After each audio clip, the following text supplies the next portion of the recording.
Alton LaCroix. Welcome back. Gorgeous afternoon across most of the region, and more importantly, cooler. Here's the live look across areas of Roseburg right now, where it is still relatively hot and dry, but we are improving as opposed to yesterday. 90 degrees versus the 100 that you had yesterday. And you can see areas like Eugene much cooler than yesterday, including Corvallis and Portland as well, sitting in the low 80s, but warmer toward the Oregon coast. And the reason why is we're actually getting more of a northeast wind toward areas of Newport and Florence. So that is leading to offshore flow, allowing some of the heat from the valley to kind of escape out toward the coast. And notice this little bullseye of hot temperatures across Deschutes County. Well, that is where we are tracking the Cram Fire right now. 92,000 acres. Again, red flag conditions in this area, not just for the temperatures, but also the winds. We took a look at the temperatures, and you can also see this little pocket of gusty winds right here. It's what we call downsloping. Again, whenever we get that here across western Oregon, that leads to some of the lowest humidity values we see.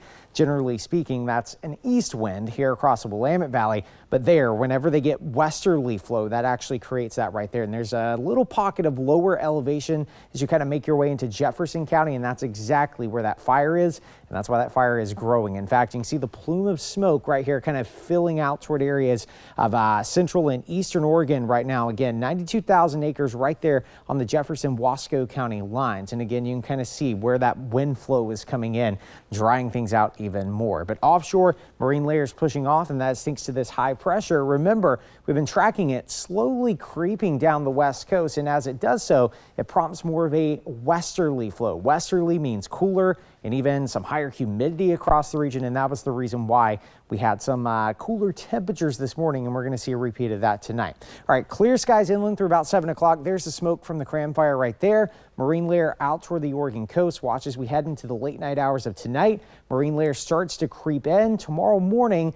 Not as close to I-5 as what we had earlier today, but the coast going to be locked in with the fog tomorrow morning. By the afternoon, we start to get that pushed back. Temperatures in the 60s by 12 o'clock, 80s across the Willamette Valley. And again, tomorrow afternoon, we get some high-level cirrus clouds streaming in, most of the smoke remaining off to the east. And those temperatures are going to be very comparable to what we have today. So your activity forecast looks pretty darn good. The only concern is after 3 o'clock or so, because those temperatures warm up. So if you got to get that run in, definitely make sure it's earlier rather than later. Have that sunblock too over the next couple of days.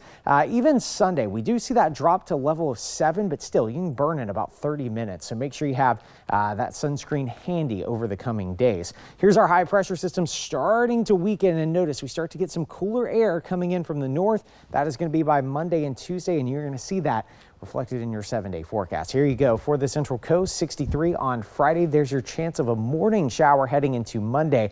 Again, that says that cold front starts to make its way in. Across the Umpqua, 92 on Friday. Chance of a little bit of mist heading into Monday. And across the Willamette Valley, we are going to be dealing with some cooler temperatures over the coming days. About 90 on Friday, then 76 degrees for high temperature on Monday. The cooler weather is right around the corner.